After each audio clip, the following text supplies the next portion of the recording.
Hodge On Nodge podcast.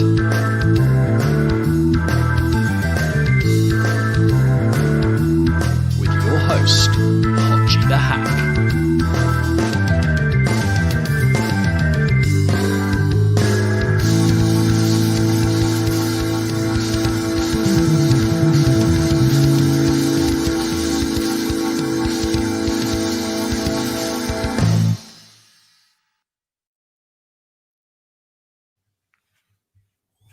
Good evening and a very warm welcome to the Hodge On Nodge podcast with me and the man you just saw in a big photo. What you didn't see, by the way, is you didn't see the big massive drum fill he was doing as I had my London Apollo-esque sound check type crashing of cymbals at the end of my intro there.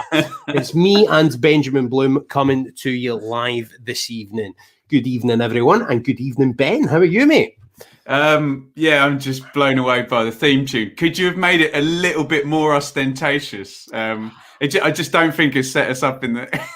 I didn't make it, so that's what I should playing say. organ on. Who's playing organ on that? It's a guy that I used to be in a band with about 15 years ago. He's very good. Very good indeed. I mean, you're obviously a musician yourself, so you must appreciate the craft that's gone into that. I've got a shorter version of it, I should say, for the audio version of this podcast. So anyone that listens to the audio version, I'm going to dub over a shorter intro. So this whole segment that we're talking about now will sound a wee bit confusing to them. And the whole podcast concept's a wee bit confusing, actually. So this is a very warm welcome to everyone to the first ever Behind Enemy Lines podcast, which, somewhat confusingly for any newcomers, works as episode 4 of the Hodge On Nodge pod. But as you can see, this is very much a two-man operation. The other man on the other side of the fence is Ipswich Town devotee and EFL polymath, Mr. Benjamin Bloom. And obviously, I'm Hodgeythehack, and I'm a Norwich City. Oh, I always get left and right wrong. See, this is where you're a pro at this, and I'm not so much, Ben. I always get it wrong. So the badge is here. I'm a Norwich City fan. Ben is obviously an Ipswich fan for his many, many sins. Oh, just more. See, that's the difference. I'm ostentatious, and you're subtle. I'm subtle. Can you see in the background above my head as well? I got my beautiful missus got me there's a card ahead of it. That's every Ipswich Town kit as well, hidden in there. I've got something else coming for the shelf, but yeah, subtlety. I'm just trying to show off as much of my office as I can. No, you're doing well, right? You've got an office, right? I've got a terrible lampshade, right? And I just keep the room in a kind of cavernous darkness, which makes me look even more sort of light and lively. Should say for anyone listening to the audio version of this podcast, we're very much focusing on the fact that we're doing this as a live stream, and I'm very excited to be doing it with Ben because what we're going to do is we're going to try and do a podcast here which brings Norwich City fans and Ipswich fans something that's of value, where we talk about both clubs. And I think we can both bring something a wee bit different in terms of what we do, because we both do it a bit differently in terms of the way we do our content. So I'm normally, and you might have seen a lot of Macanary fans might be thinking, Hodgie's been so busy doing journalism-y stuff north of the border to do with Eddie Howe and Celtic, and that's just the nature of my job as a journalist and as a football commentator.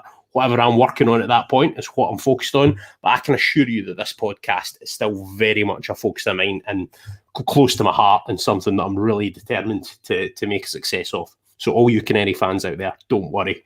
I'm still very much on the case with this. But so I do a bit of commentary and I do a bit of that. But Ben, I'm wondering what's in this for you. I'm a wee guy here with my wee 800 subscribers, every one of whom I am very, very grateful for. But you've got your 16,500 behemoth, the Benjamin Bloom football channel. What are you playing at, teaming up with a wee little old me here?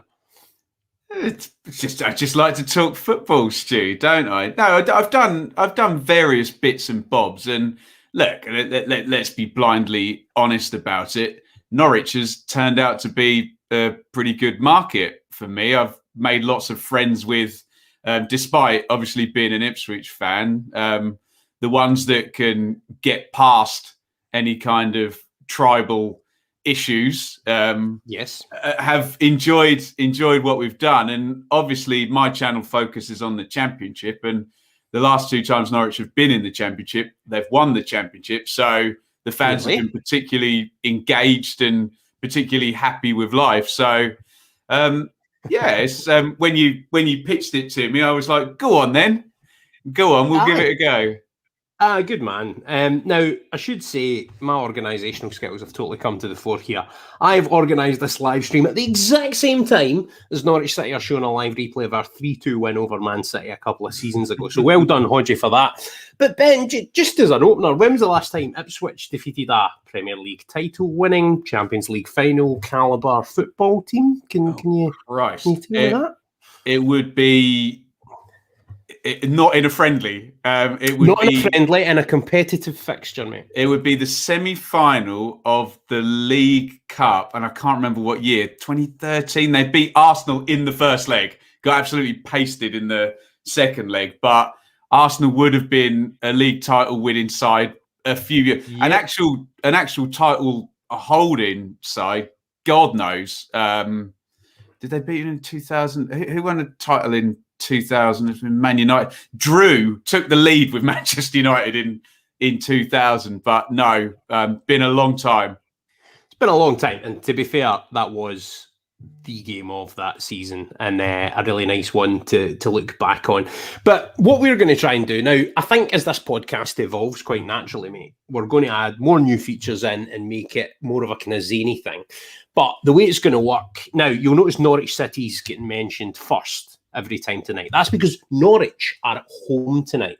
That's the way we're going to do this Behind Enemy Lines podcast. So when we're hosting it on my channel, then it'll be Norwich City that are at home. So we'll say Norwich first and Ipswich second. And let's be honest, that's the natural order of things at the moment. Charles Darwinism and natural selection has dictated this. But what we're going to do is we're also going to host it sort of turn around, aren't we? So it's going to be on your channel some of the time, and like half of the time, and then on my channel the other half of the time. But I think the best way to start about it is, and I think because I'm obviously an EFL commentator, so I know quite a bit about the whole sort of spread of the pyramid, and the fact that you're obviously just an EFL savant, then obviously we're going to slag each other a wee bit, and we're going to have like a bit of tasty banter about each other's teams, whatever. But it's more about like having like a proper informed football chat about these teams, and particularly at a time like this where the future is quite exciting for both teams, actually, because despite obviously Ipswich going to be in the third tier again, with the sort of takeover and everything, and Paul Cook's like, he's a talented operator, you know. I mean, how excited are you about the future for Ipswich as it stands at the moment? Like, do you feel that for the first time, now that the kind of Marcus Evans thing is over, that the club can finally move forward again? I've got two contradictory answers to that question. Okay. It's not the first time I've been excited. We were excited when Paul Hurst arrived at the start of 2018, 2019. There was going to be this reset of everything. Unfortunately, brilliant job at Shrewsbury, by the way. So like everything was pointing to that going to be a really, really clever appointment, you know? Yeah, they just got it so badly wrong, and then second guessed themselves, and then so I have been excited before, which kind of tempers my excitement this time. Obviously, it's very different.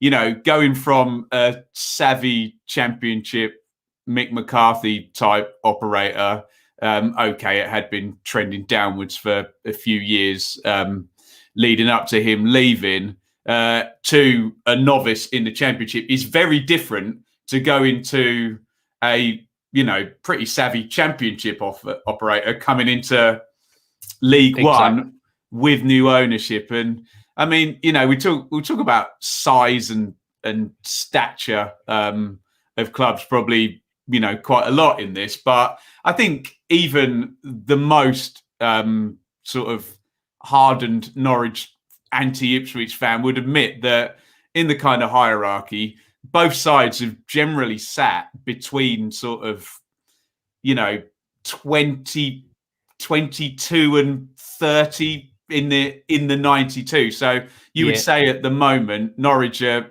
slightly above the natural order of things, and Ipswich are, you know, a division below I it. love the way you came back to my Darwinism, Barb. That's brilliant. See, it's all about subtlety with you, and that's what I think is quite good. Because as a midfield pairing, right, I'm maybe like that sort of guy for the 90s that will get sent off all the time in the modern game, going in with the two-footed challenges, and you're the silky wee operator making the kind of, the sort of tidy wee, oh, hi. Now, you've made it when you get something like that. That is exactly that. And if I may, cardsplug.com/bloom for 20% off all orders. But yes, I'm apparently a 92 rated midfielder, but my physicality is lacking, according to the independent group of scientists that made those stats completely accurately to give me 95 it must be passing. A full sports science program that you must have gone through to 8 hours I was in there to get that happening.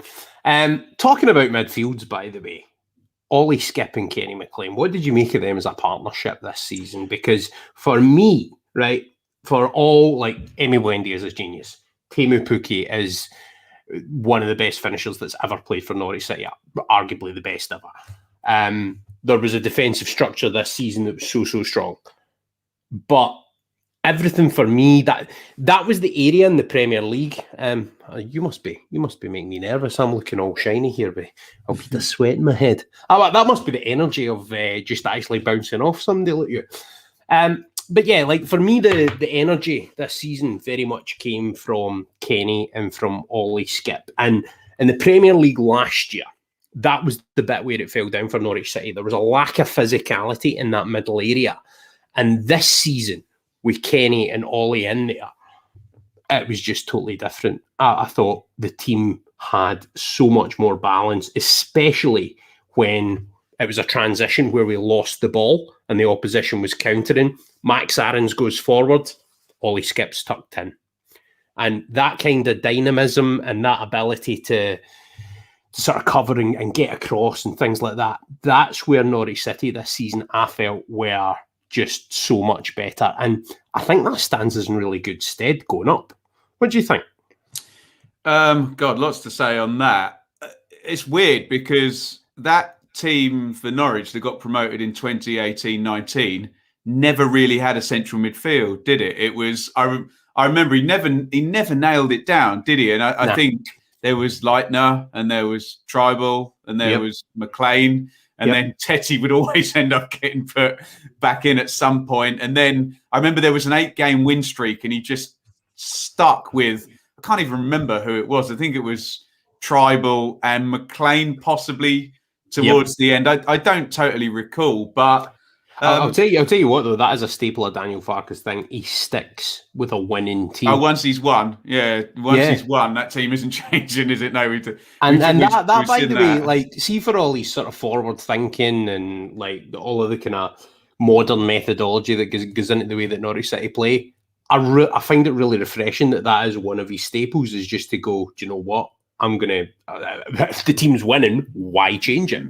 Don't change it. But on Skip and McLean, look, Skip's very good, very, very good indeed. Let's be completely honest, though, that, and I joked about this with a few Norwich fans about the loan of Skip, and there is some kind of an argument that you could have put a fair number of midfielders into that position, provided Krul, Aarons, Buendia, Pukki are all there in the team. Skip, very, very good, and an upgrade certainly on 18, 19. But there's still a sense, I think you would agree, that area of the pitch, assuming that we don't know what's going to happen at Spurs, do we? Might have a manager come in and not fancy him at all, and he's for sale all of a sudden, and that might be the big club transfer record. You just don't know, do you? But that would still be an area of the pitch. I think you'd agree that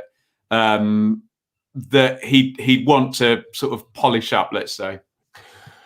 I think that's the area of the pitch where, obviously, if we don't replace Ollie Skip, if he does go, it's the biggest hole to fill for me. And in terms of the fact that nobody's left yet. But that's the other area for Norwich City this summer. Obviously, I'm sure you're everyone watching this is probably aware that I do have conversations with people in and around the football club. The expectation is that Emi Buendia will leave this summer. I think a bid will come in that, given his production, plus 15 goals and plus 15 assists, he was the only player in the top 5 leagues in the Championship in Europe to get that. And I think that level of production, plus just the key passes and the fact that he's, for me, the best technician in the Championship, and by like a decent standard. Plus, the one criticism you would have levelled at him was his temperament, and he seemed to get a handle on that towards the end of the season. So it's as if Norwich again have polished all the rough edges off this diamond, and then it looks like he's going to go. Max Aarons has been touted with a move for a while, and I've said in a couple of places and a couple of podcasts that I don't necessarily think that would be the worst thing for Norwich City to lose Max Aarons, because we could replace him with perhaps a more physical centre-back, perhaps a centre-back that could double up, right back, but who could double up as a centre-back if we did move to a back three, which I think is something you'll see Daniel Farke do more next season as a result of the league that we're going into, the kind of teams and threats that we're facing. So, yeah, I think that it's going to be up in the air a lot for Norwich City in terms of what the departures are going to be and what that's going to fund. And that could indeed fund, so if you do sell one or both of them, that could fund a record move for Ollie Skipp, for example. It's all just so up in the air, and I think Norwich City are so creative, intuitive, and they have such a wide scope in terms of the recruitment that it makes it quite an exciting prospect to see what's happening this summer. Although if you look on social media, there is quite a lot of Norwich fans getting a bit worried about, obviously, the rumours about players leaving and stuff like that. But the nature of the beast is, that's just, as you say, it's 22 to 30 in the pyramid. It's just bigger fish come along, then you've got to do that. And as a club as well, if we're going to attract talents to our team, then we need to be prepared to say, when the time is right, we'll let you move on. And that's something that Stuart Webber has said. He said, once, if the offer comes in and the offer's right for the football club and it's right for the player, we'll let them go. And I think Norwich have stuck true to that. And I think that's quite important that they do continue to do that. But on Ipswich and on departures, there's been some big departures from Portman Road. Ones that I imagine maybe tug at the heartstrings a wee bit. I mean, I know it's not been the most successful era in Ipswich's history, this, and it's almost kind of, you would temper any emotion with that. But, I mean, who are you saddest about in terms of those that have left so far? And, like, I'll let you give a shout out to anyone that you feel merits it at this point. I mean, you've set it up really well, because this is not Kieran Dyer coming into the team and being fantastic and going on to Newcastle. Like you said, this is at the end of a pretty bleak era for the club that's put them in the worst league position in 6 decades. So everything is tempered by the realization. And I think the thing I found quite sad, we're obviously talking about Luke Chambers, who played hundreds of games. Cole Skew's the same, hundreds of games.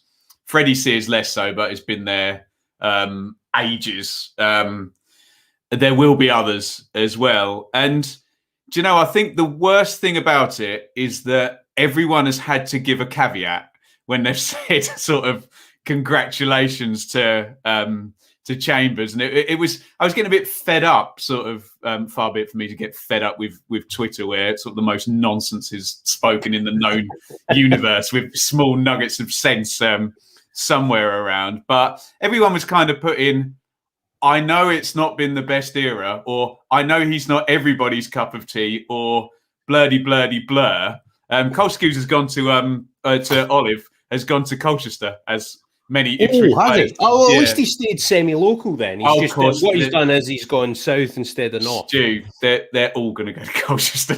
Don't you worry about that. They've all got nice houses in Ipswich, and they won't, growing up kids and stuff. A couple of years. So many Ipswich players have done that over the years. But no, and it was nice to see you got just on that note quickly. It's not a Colchester pod, but I thought that note that Robbie Cowling put out at the end of the season, I thought was just it was quite remarkable for a chairman just to be so candid. Did you see that? I didn't. What was that? I don't want to digress too much, but he basically just put out this note. Go and read it. Any football fan, right? And this is where this is an area that I'm going to come on to. Actually, we'll let the discussion evolve. I'll let you finish doing your eulogy to anyone you feel merits it. But after that, I want to talk about. Well, I get that. I want to talk about the disconnect or the connect between clubs, ownership, and all of that stuff, because that's where I feel Norwich have absolutely nailed it. But the Colchester United chairman put out a statement on the club's website. I think it was at the end of the season, or it was maybe once they'd sort of made sure and secured their status and stuff. And it basically said, it ticked off everything about just what a COVID season was like, about mistakes that had been made by him and by the club, but how thankful they were to the fans and how thankful they were they've obviously been through a few management teams and stuff, but the contributions of everyone were acknowledged and things like that. And it was just the most candid statement I've seen from a club. Like, there was no sense of, clubs always put out that sort of airbrushed kind of, here's how we're painting the picture, blah, blah, blah. None of that. It was just like, ding, ding, ding, ding, ding, going right through everything. And it's a lengthy read, but I just thought for a club chairman to do that was so refreshing and fair play. And he was very honest about and very anti the way the money was distributed in terms of the iFollow coverage, and how basically Colchester made Jack from the iFollow stuff. So yeah, I know, but just quickly on Chambers, yes, he's not Kevin Beattie. We know, we get it. We're self-aware enough to know that we're not in an era where we have, Mariner, Mills, Butcher, Beattie, Tyson, Murin, etc. We're not in an era where we have even Holland, Stewart, Tarico. We're in an era where I forgot about him. Cracking fullback, man. Tarico, God, he was a nasty cult hero. But yeah, look, Chambers was what he was, but he was a great servant. His timing wasn't great. He wasn't at the club at a great time. Some would argue, and obviously there were players that got in and got out: Webster, Mings, Cresswell, Waghorn, etc., and it was Chambers and Skews that were staying, and there wasn't an interest in those players being taken by other clubs. But look, you can't argue with, and it's literally hundreds and hundreds of appearances for the club. So good luck to them. Sadly, Stu, as you can imagine, there is there's an angry side to football fandom, isn't there? And there are fans that, those guys are a lightning rod for the failure of the club in the Evans era. And, you would love people to be polite and respectful. And in the main, those guys got that. And I suppose it's a little bit sad that in an ideal world, you'd like them to be an ambassador or a coach and stay around the club. And you talk about culture and Jose Mourinho and his heritage, and it's all about those players still being at the club, isn't it? But look, I get the need for a clean sweep, and that's what Paul Cook's doing. Listen, I think that's what Ipswich need, and it did have to start at the top. Let's be honest, because let's talk about the Marcus Evans era a wee bit, because it just felt like. I mean, my question is now, I wouldn't claim to have been as invested in the fortunes of Ipswich Town as you, my friend, right? But since he bought the club, I think I can remember. Now, you please correct my memory if I'm wrong here. I can remember a very, very modest initial investment in terms of to try and improve the squad. And then after that, it just seemed like he basically was looking to try and save money constantly. Like there didn't seem to be any period where he pushed the boat out and said. To be fair to him, he did push the boat out at the beginning with Paul Jewell and Roy Keane first, and then Paul Jewell. And remember, when Marcus Evans bought Ipswich, this was 2011, 22. I can't remember the exact season. It's not H time. Maybe 2010, 2011 even. This is pre-FFP, and this is pre-parachute payments being squidged to 3 years and going up to 45 million quid. So that was actually a time where someone of Marcus Evans' wealth could make a difference. Unfortunately, through, there's many theories as to if he had a Stuart Webber, and that's very easy to say because Stuart Webber's so good. If he'd say, right, I'm coming in here, I've got this, but I need this guy who's really best in class at that particular job. And remember the sporting director, CEO thing, CEO goes above sporting director. You know what I mean?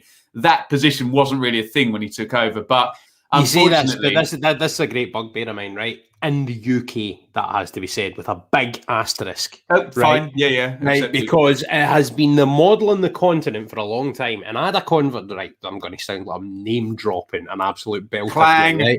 Right.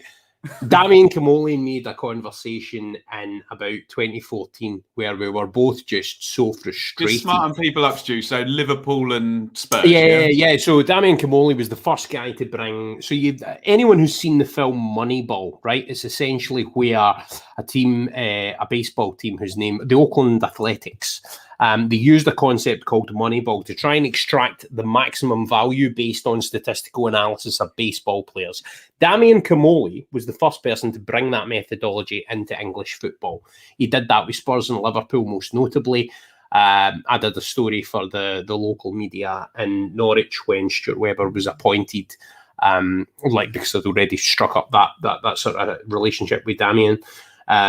Where because Stuart had worked under Camoli at Liverpool, and it was a conversation we had a couple of years prior to that, me and Damien, where we were basically just saying, why is English football not just getting with the times? And I think part of it, right, was this Alex Ferguson culture, and that's not. I was going to say Clough, Ferguson, the personality, Harry Redknapp.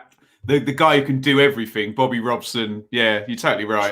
Totally. And it's like this cult of manager, right? And with that cult of manager, what you get is it's like the buck stops with them. That's it. And that's the only person they see. But if you ask Alex Ferguson just how vital Malcolm Edwards and David Gill were to what he did. Yeah. Can I just interrupt you a sec?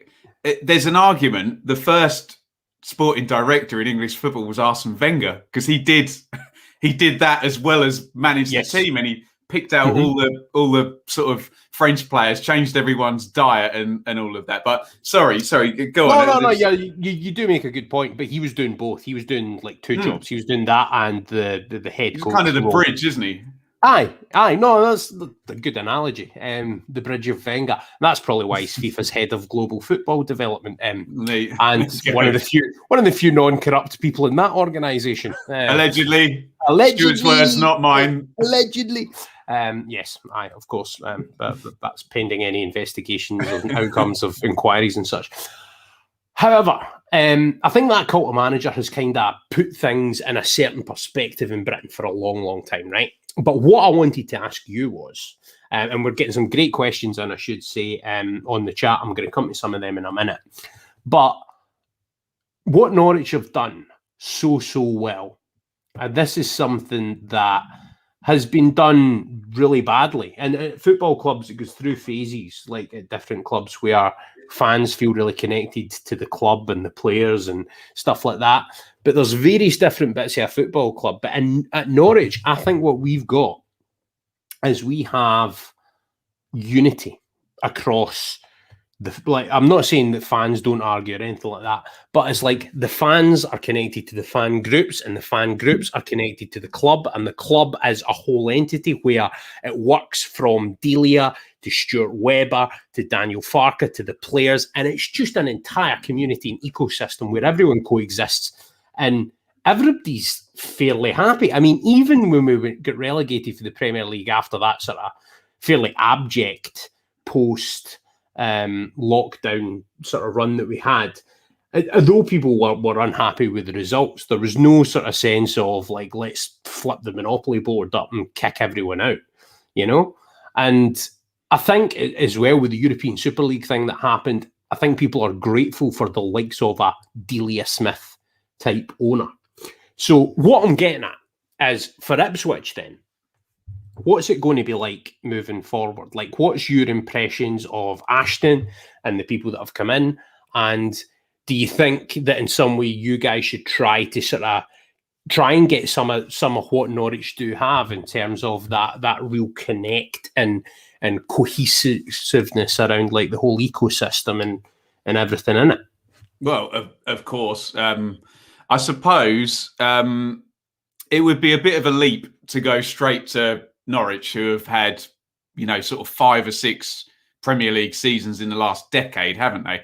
I suppose the bridge to that would be even, and I know we're talking about, an Ipswich club that did have great success in the past, but can they get even to a Bristol City level whereby you're on an upward trend, the stadium's being redeveloped, you're recruiting well, and you're selling on Bobby Reid, Adam Webster. Go figure, who did Adam Webster play for before Bristol City? Sold at completely the wrong time. Josh Brownhill, etc., etc. So honestly, that's the next step. I mean, I think from a Norwich point of view, and look, I hear lots and lots of mixed things. I hear, look, Delia is what she is, and I hear the only way the club can step forward is for her to go, and and I hear, quote, self-funded Norwich City a lot, which feels a little bit what's the without upsetting everybody, feels a little bit. No, don't be right. See, that's let me finish. Feels a little bit kind of defensive. Do you know what I mean? Because it just feels like it goes from Norwich fans being rather smug, and rightly so, in the Championship to, we're self-funded, by the way. And maybe that is the truth, but self-funded. What does that even mean? Do you know what I mean? It's in the Championship. Okay, I'll tell you what. It's meaningless. No. Self-funded means essentially that you're bringing through enough players in your academy that you can sell on for a fee, that you are not relying on anything else, and that all of the income that you get from gate receipts and from various other things. Norwich aren't funded. Norwich aren't funded by that. Norwich are funded by TV money, like every club in England is. Like every club in England is. But the idea is if the TV money was to disappear tomorrow, is to make sure that you are not entirely reliant on stuff that you're not creating yourself, that you can create. Norwich lost 38 million the last time they didn't have a parachute payment. So when the TV money's not there, they're not viable. Granted. Oh, by the way, I'll tell you what, this is good. This is getting tasty now. And I'm just telling the truth. Norwich aren't self-funded. They're funded by TV money. Right. So is every club, as you say. But the point is, exactly. They're not self-funded. To get to a point where you are as unreliant on TV money as you can potentially be, right? Because the nature of every club in English football is that you're not going to be that. Norwich City are probably, if they chose to sell all their prize assets, could maybe just about, and you're not going to be able to do that every season. But also, what you have to think is, and this is part of the kind of, since Stuart Webber and that sort of structure came in, a lot of the seeds that have been sown now will be seen after he's gone. And I think that is what Norwich City are trying to do, is they're trying to get to the point where they are as but like the self-funded thing, as you say, it's a turn of phrase that It's they're meaningless. given the guy. Do you know what? I will concede that point. Like, I think on that basis, it's very, very hard to be self-funded but that brings up a whole different discussion about the viability of the EFL as a whole, Well, there you go, which we can go into, and Norwich Talk trying to help me out there, saying Norwich's transfer budget is now self-funded. It's not that. It's not. No, it's just not. Any club that's either in the Champions League, the Premier League, or receiving parachute payments, the biggest income going into their accounts is TV money. It just is. Yeah, it just is. It's. I don't like it, and I would have played it exactly the same way Norwich had, and I think they've played it beautifully. But I don't know. That's just my contention with the self-funded. Right. Well, so that's part of the self-funded thing, right? I brought it up to be fair, Stu. No. I'll make the concession on that point. And by the way, this is what we want this to be. We want it to be tasty, and I like the fact that you've actually, for the first time, because you spend so much time appeasing the Norwich City fans. This is your carte blanche to give a little back. I fully respect the club, and so they are. And by the way, mate, I respect Ipswich as well. I should say that for any Ipswich fans that are out there. I think the history of Ipswich Town is brilliant. Before I was a Norwich City fan, and by the way, watch my subscribers just plummet as I say this, right? But that season under George Burley, right? At that point, I had no connection to Norwich. I hadn't. I think everyone knows the story of how I became a Norwich fan was through working for the club, and then developed that passion through that and through living in Norwich and it being such a wonderful area. But I remember that George Burley team and thinking that what they were doing was pretty exciting, and like one of the best quiz answers, I think, for because he was top goal scorer that season, Marcus Stewart, wasn't he?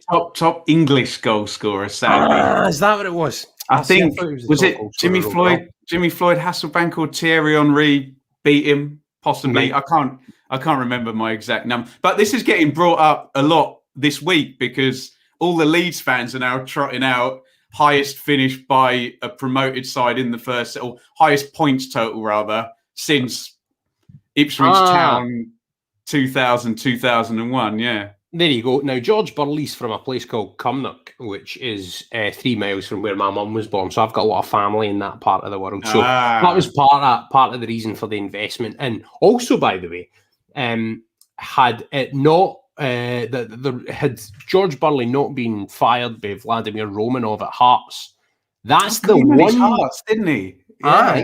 That's the one time in my lifetime, by the way, where like a club could have beat one of the old firms. They won like the first 8 games or something, Stu, didn't they? Mate, they were superb. Yeah. And honestly, if it hadn't have been for Vladimir Romanov, who was a certified nutcase, if it hadn't have been for the fact that Romanov had fired Burley due to a clash of personalities or whatever, they were a viable title contender. And they are the best team that has come up against the old firm that I can remember. Like, I mean, maybe since I was a wee boy, before I watched football, but like at least since the early 1990s, the only viable non-Celtic or Rangers title contender that I've seen. Aberdeen fans will probably be annoyed at that, but like I don't think they've ever had.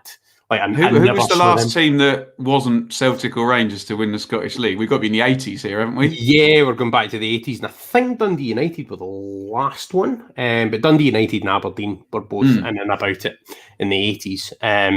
But like my football memory before, I'm so bad as a football historian, man. Like I don't delve. Like I've got all these mates who are like, yeah, I just watched this documentary about the 66. Why did I gravitate to 66, man? Oh my goodness. Like that, the fact that was the default makes me want to give myself like the middle finger in my head. But like the 1962 World Cup, right? And I'm like, yeah, I don't really know much about like World Cup trivia history. It's just not an area I dive into. Loving the amount of questions we're getting in, man. That's what we're going to dedicate the last bit of the pod too. But just on the ownership thing, also see another thing, I was saying about my lack of organisation. I forgot to plug the charger in my Mac, so I'm going to have to run through and get that. So you're going to need to pick a question up and I'll answer a question or something. No. But I'm going to ask you a question and you can waffle away and I won't even listen to your answer, but I hear you. I want to know what you're going to say. No. Brutal. Just on the ownership thing, right? And obviously, there's elements that Norwich are doing right, regardless of the nomenclature or phraseology used. In terms of more, what I'm getting at is uniting the community, uniting the sort of bringing everything together, bringing all of those disparate pieces together, and really getting the fans behind the team, behind not just the team but the club. Now, with what you've seen in terms of the credentials of the current ownership group and the current sort of coaching sort of structure and the way that is, do you think that the pieces are there for Ipswich to really push on? And you did say, look, we don't want to get to the yo-yoing to Premier League. It's more about getting back to the Championship and stabilising there. I get that. That's sensible. It's prudent. But do you think that in terms of the sort of long-term outlook, that for the first time you can sort of look as an Ipswich fan and go, do you know what?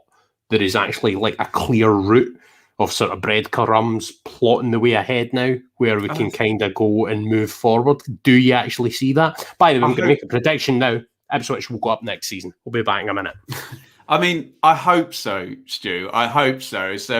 It's, there's a kind of feeling always that whatever banana skin there is, that Ipswich will manage to sort of slip over it. But look, everything's kind of adding up now to at least being a favourite in League One. But come on, we all know League One is where big clubs or formerly big clubs go to die, and there's plenty of examples of teams in League One where you would essentially be saying exactly the same thing. If you're going to have a division with, a Sunderland in there, Oxford, Sheffield Wednesday are down now, and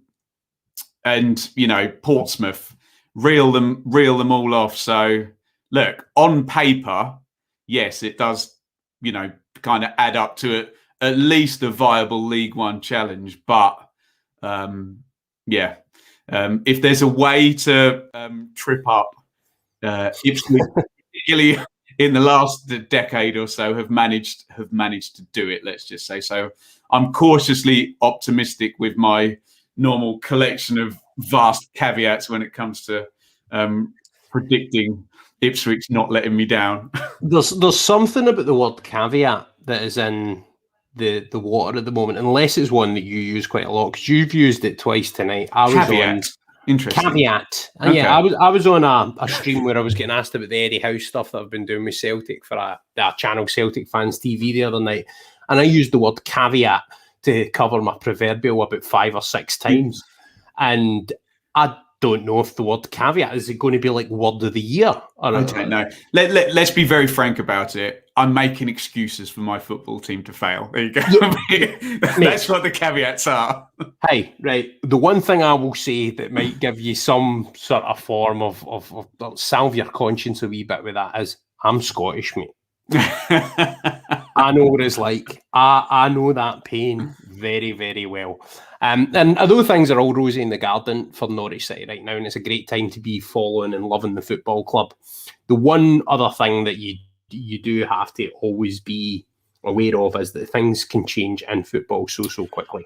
Oh yes, they can. Yeah, and particularly with teams like ours, whereby look, they're not Manchester United, they're not Tottenham, Arsenal, Liverpool, Chelsea. I always remember watching the Elton John Tantrums and Tiaras documentary, and Elton John's husband says to him, what happens if just no one's buying it? What happens if everybody just stops buying your records? And Elton John sits there and he goes, it's not going to happen. And there's a certain amount of clubs that are in Elton John selling records territory.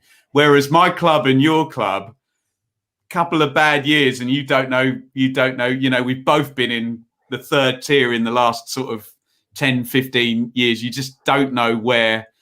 And there are doomsday. Some of us have spent a bit longer there than others. Oh, but just bigger clubs than both of ours. I mean, look, yeah, true that. Sheffield Wednesday down there now, Forest, double European Cup winning Forest, Leeds United. Do you know what I mean? So plenty of bigger fish than our little boys have been down there. But there's a doomsday scenario for every club, isn't there? There's our owners turn out to be completely useless, and it actually gets worse. And then even at your end, Webber goes at the end of the year, takes Farker with him.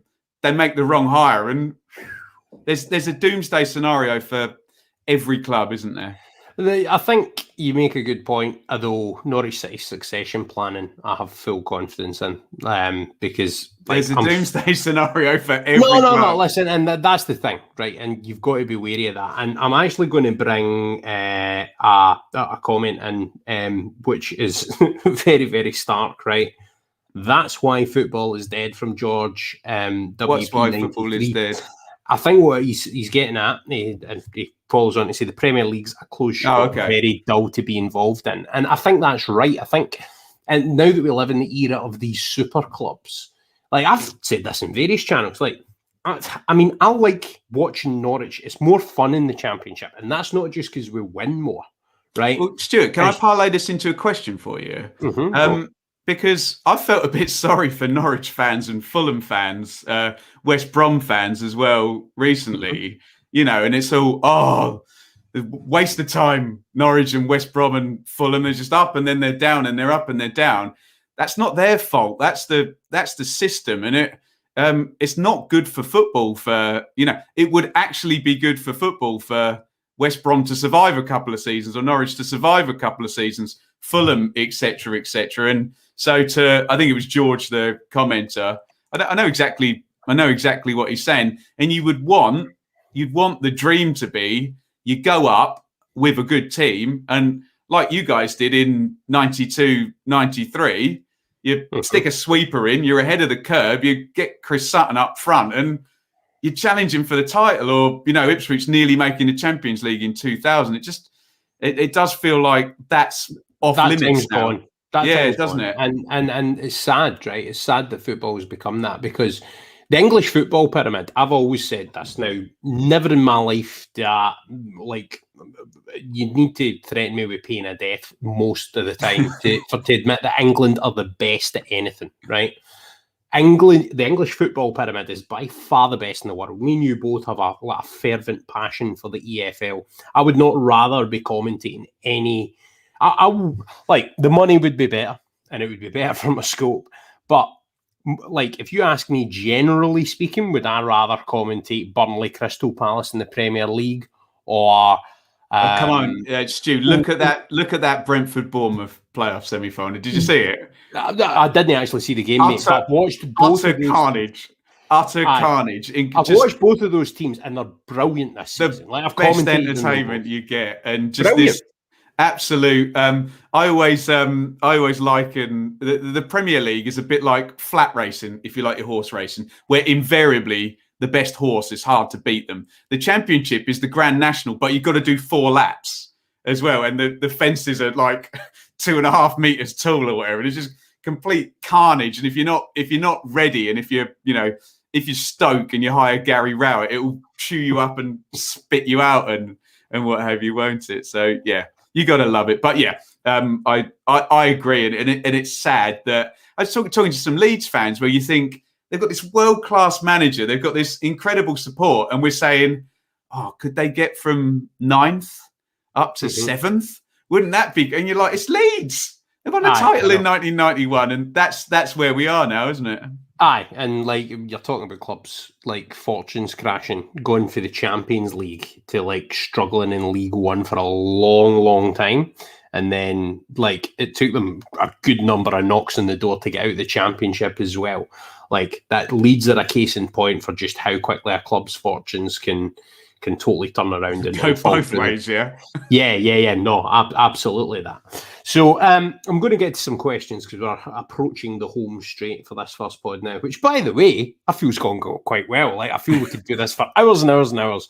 And I think we'll keep the structure nice and loose because I like the fact we've gone on loads of tangents tonight, and there's loads of rabbit holes we could have gone down, but we've not got too Alice in Wonderland about it, which I think you won't mind me saying you and I chat, just informally from time to time, and it can you can look at your watch and it's 45 minutes later, and we're talking about the use of sequences in modern gigs and how that shouldn't be allowed. Anyway, go to the that's questions. right. Actually.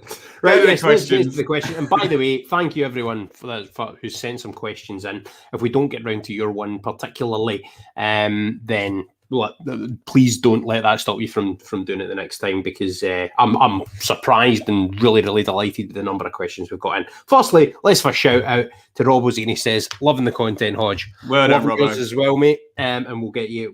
We'll maybe do something together soon. Joe Keeler, who I'm guessing might be an Ipswich fan, either that or no, he's not. He comes on my channel. I think he's a Norwich fan. He's a Norwich fan, and he's saying I don't know. I might have just slandered him. He's not an Ipswich fan for sure. Oh, interesting. He says Norwich 20th next season. No, Joe. So, well, thanks for getting in touch, Joe. I don't think we will be 20th next season. Do you think we'll be 20th next season? That's not actually a question, but it just depends so much on the loss of output if and when Buendia and or Aaron's go, doesn't it? And look, I understand you don't then play with 10 players. You can spend the 40 million quid that you get, but I think I've used the term carry 2 promotions on his back now, and I think that's probably fair, isn't it? I've also used the term like an A-level kid playing against primary school children when he's in the championship. So it just depends on the On that note, like you said, Aaron's, I've actually converted to the Aaron's because I have to as a commentator. Can I reveal something, Stu? Yes. I have a sheet of paper here which is notes for me when people correct my pronunciation, and it says don't use language variation as a reason to exclude people. Language variation represents a difference, not a deficit, and should be celebrated, not subordinated. Come on, we're a diverse society coming together. I agree, Who but if cares someone tells you how to say their name, that's a totally different matter. You can't say a name incorrectly. Because if you're doing that, you're disrespecting the person.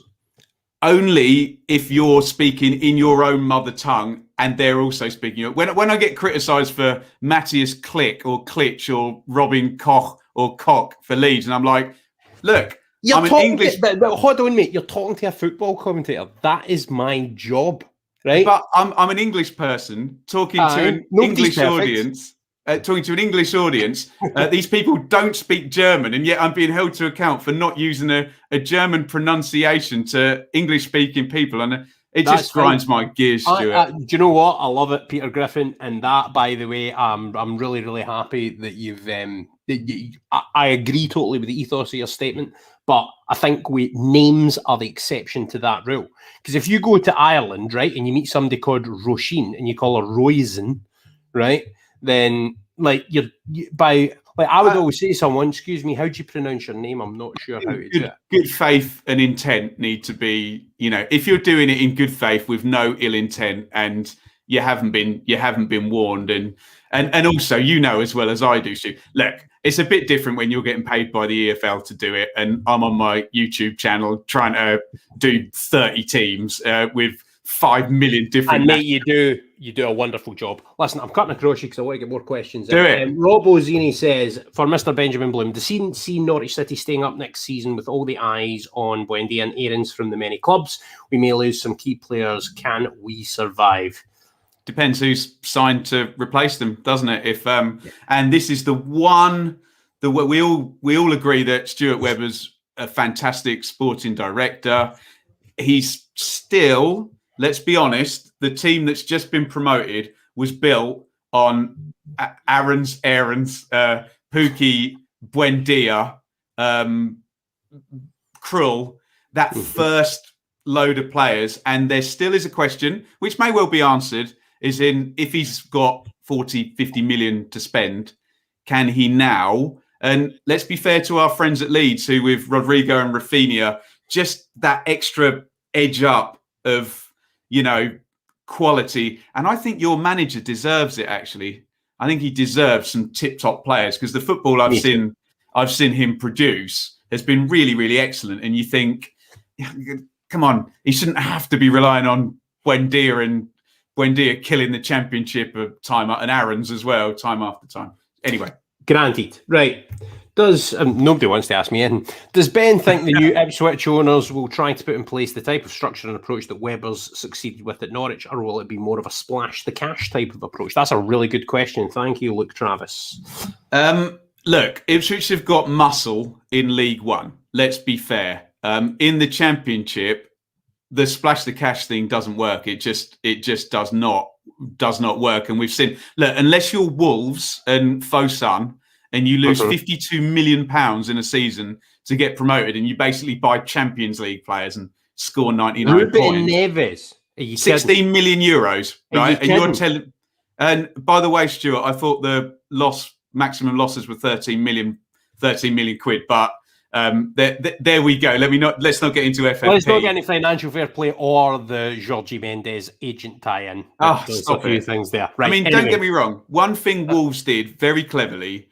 They were the first team to do the loan to buy, which then we've seen Leeds do with Harrison and Costa. We've seen Fulham do Knockout Cavaliero, and now we've seen Norwich do with Gibson and Giannoulis as well. So that was clever, and that's a clever way around it, and a perfectly legal way around it, which I actually endorse. I think is good. Go ahead. I think what Luke's getting at is, will Ipswich splash a bit of cash to get out of League One? I think they will. Yes, and it always makes me laugh when people say, I often end up saying, Stu, easier said than done.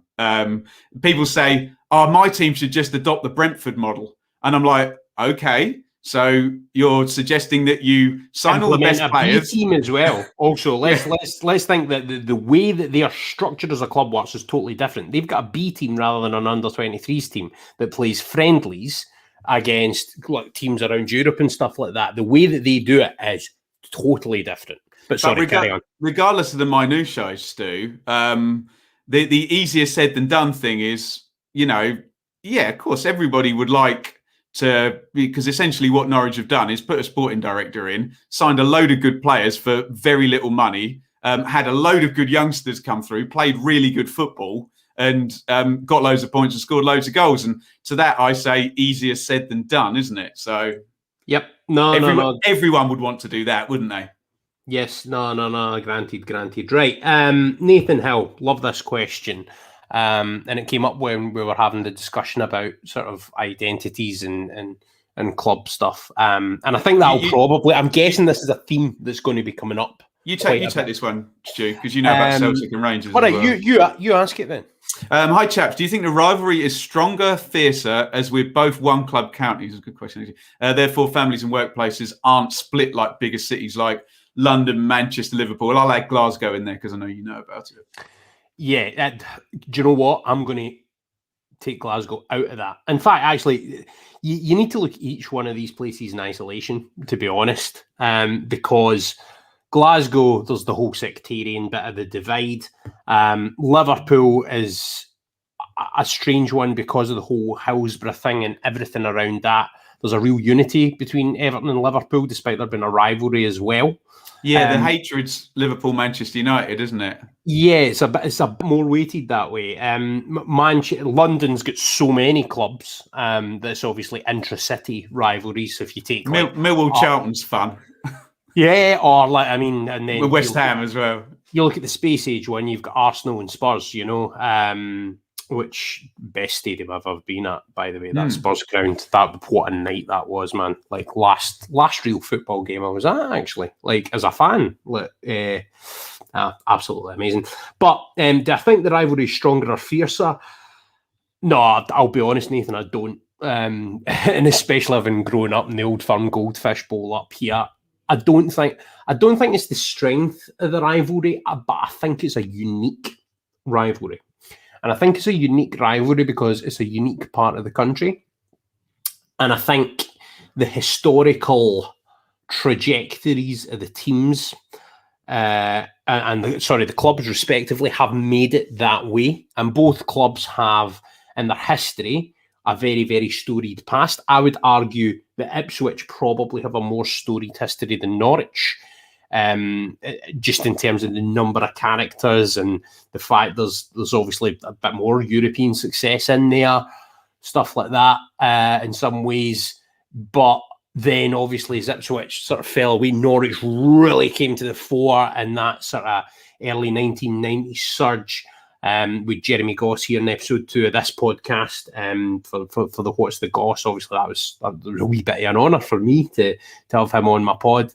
And hopefully he'll be on again. That Norwich City team was great. I obviously only remember it quite peripherally because I was a wee boy, but I do remember it. I remember it quite distinctly, actually. Yeah. So tell us a bit about that. I don't mind if we run a wee bit over there. No. Go for it. So it was the first year of the Premier League, wasn't it? And Ipswich had been, at one time, Ipswich were in the right place, right time. Ipswich had been promoted from Division 2 the season before. They were champions, actually.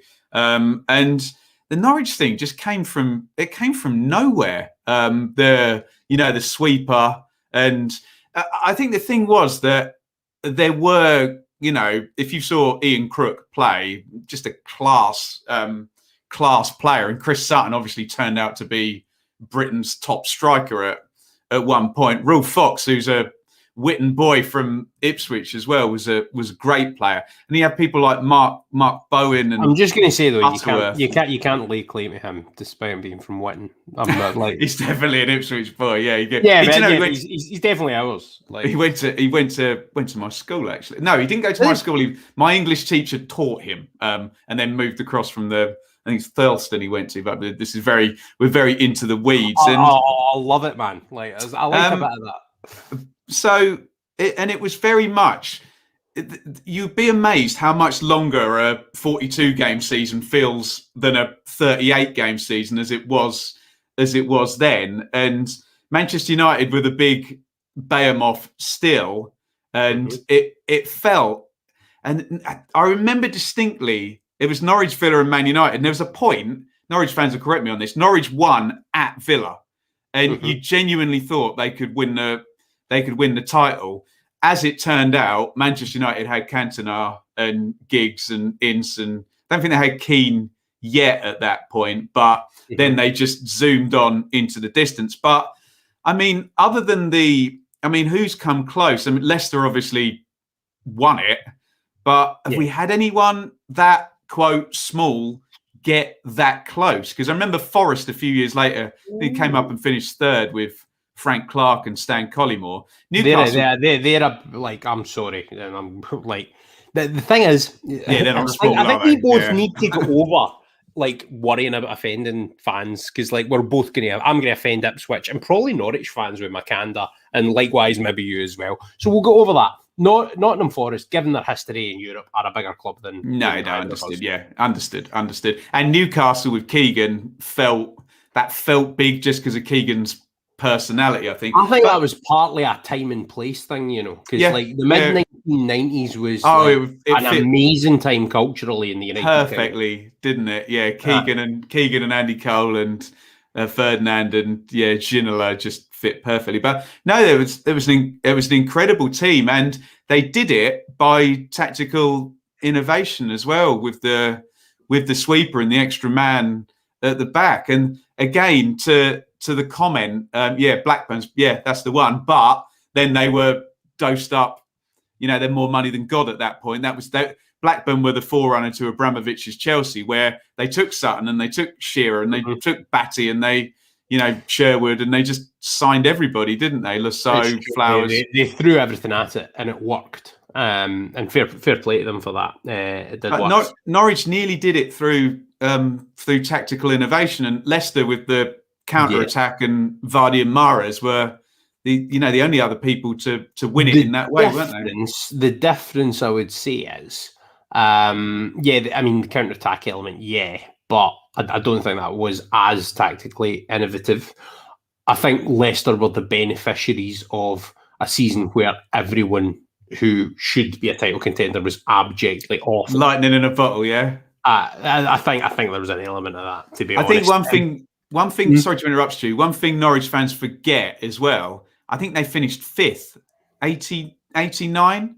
So they didn't exactly come from nowhere. They'd been a top 6 team with Townsend and Dale Gordon and who would the manager bring? Dave Stringer, right? I think they'd been a top 5, top 6 team shortly before, and then of course English football just changed over the next decade. Incredibly so. I think really interesting that you reference these things, which gives me a chance to plug one of the features that's going to be coming. So I've said in this podcast before that this is going to be a Norwich City podcast, which is doing stuff that's a wee bit different. And one of those things is going to be, and I'll announce this now, we're going to be doing a feature called Back in the Day, and we're going to be doing that with Ed Cousins-Lake, who's written various Norwich City anthologies. He'll be helping me because he's got the historical knowledge that I do not, because obviously I've become a Norwich City fan since I was the commentator in 2016-17 season. So my historical knowledge, as you're hitting me with all that great stuff there, is not as good. But my plan is, over the course of this podcast, to learn a bit more about that side of it. Well, can I very transparently tell you that my father grew up in Diss and my sister lives in Norwich, so I do have a bit of an advantage.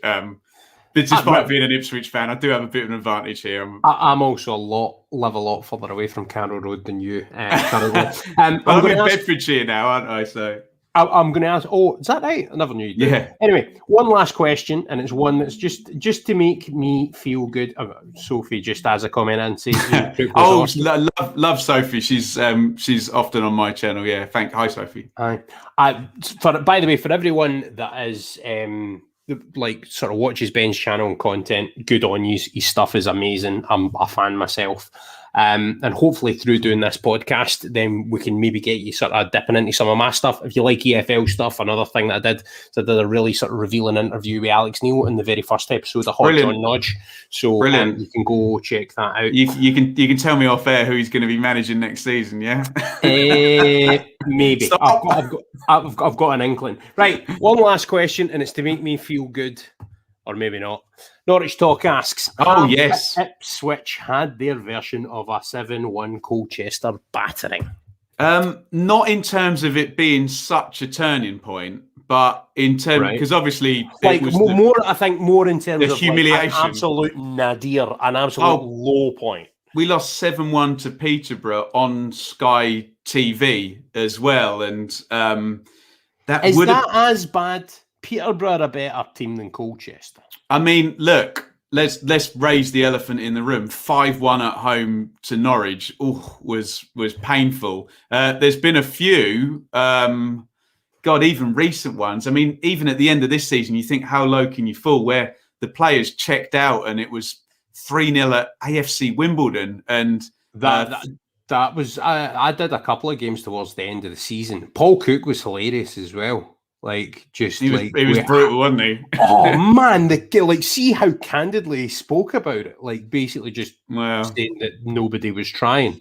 Obviously the key change in his voice. Everybody loved that as well. There was one, Stu, which look, obviously it's a massive club, but it almost set the descent up for the years to come. Ipswich lost 6-0 at home to Liverpool when they were in the Premier League, and I think Michael Owen scored 4, and that was just like the knockout blow. And then obviously Norwich fans may not know, but the ITV deal went bust. So if you really want to digital, yes. If you really want to see what happens to a team when they have no broadcast money and have just been relegated from the Premier League, look at Ipswich, Derby and Leicester in 2001, who all went into administration. So wrong place, wrong time.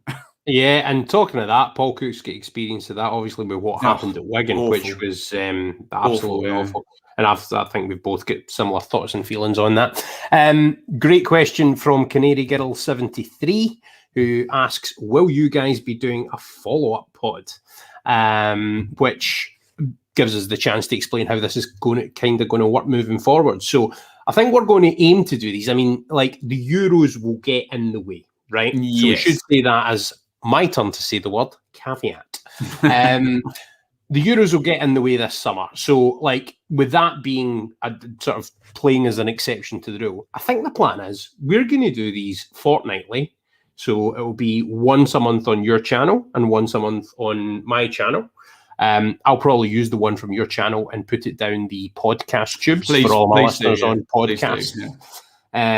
But yeah, I think that's the way that we're going to do it moving forward. And I must admit, I'm quite excited about it. I hope all of you guys that have watched this tonight, guys and girls, I used guys in that sense that Lemmy hates there, where you just say guys when you actually mean guys, girls, boys, girls, and anything in between.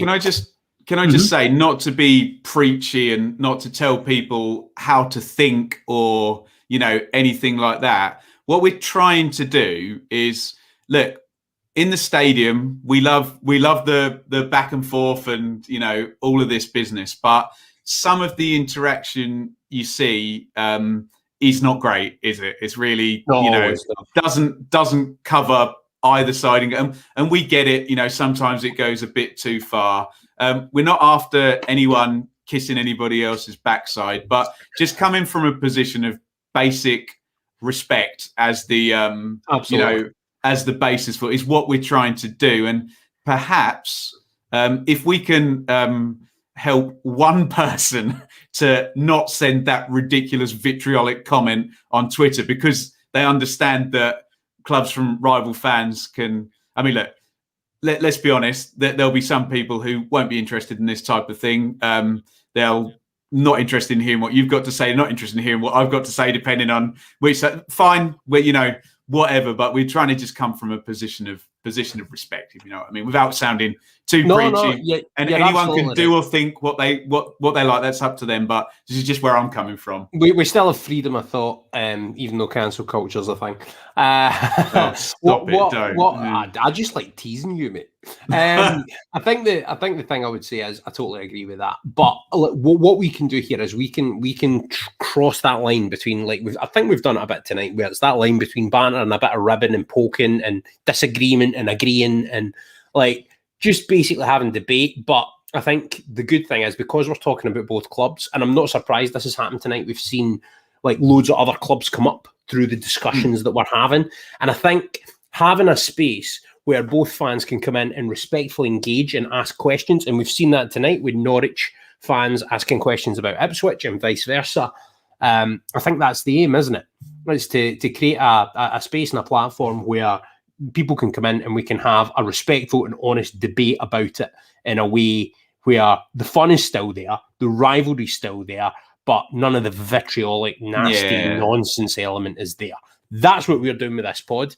And for a sort of first go where my internet connection was dodgy, I forgot to plug my charger in. I think we've done no too badly. I think you did really well, Stu. Oh, thank you, Ben. That's really nice of you. Excellent. So you participated beautifully. I took part in my own podcast, mate. That's the name of the game. So that's all for anyone who's listening to this on the kind of podcast channels, because this is all, you can consume this content many, many ways.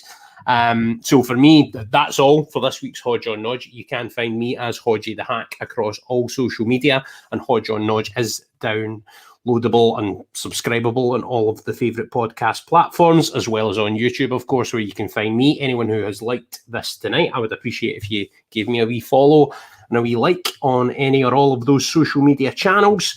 And obviously, Ben, it makes sense for me at this point to throw over to yourself and say, where can people find you if they are fans of mine watching you? Although, to be honest, I think it's all your fans who have migrated here. But where can people find you, man? Yeah, so at Benjamin Bloom on Twitter, Benjamin Bloom Football Channel on YouTube. We're trying to raise the tone a little bit, and have a good discussion and a good group of fans, engaging in football over there. So lots of stuff. We end of season reviews we're still doing. There is a Norwich City one up there. Norwich, the story of their promote. It's been up obviously about 6 weeks, given how early they got promoted. But we're going to have lots of fun over the weekend. Playoff finals. We'll be covering Championship, League One as well.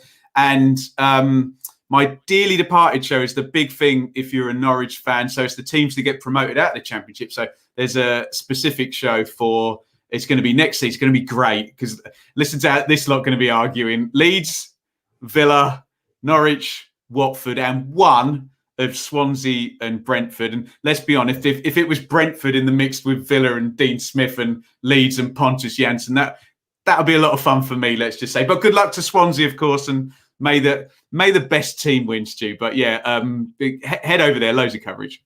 Yep, I can tell you that that I think this year's playoffs, honestly, I'm so glad Norwich weren't part of it because I would not have fancied our chances to go against any of those four. They're all so different, so contrasting, and the Championship is going to be a brilliant league again next season. I'm going to miss it. I'm going to miss it badly. But that's all for tonight. Thank you very much for joining us, Ben. We're going to gather again to do one of these in a fortnight's time on your channel, right? I think. Yes. So, and we'll try and get people to subscribe across to your channel and get a bit of back and forth. No, back and forth, and then eventually, some of mine will hopefully do the same. Especially some of the I've had loads of Scottish people follow me recently, so if any of those people are watching, tremendous, absolutely brilliant. Thank you for doing that, and there will be more content, more geared to a Scottish football audience coming soon on the Hodgeythehack channel. But that's it for tonight. So all that remains is for me to thank you, Ben. You're welcome. Thank you all for listening. Good night, and we're at home. Come on, you yellows.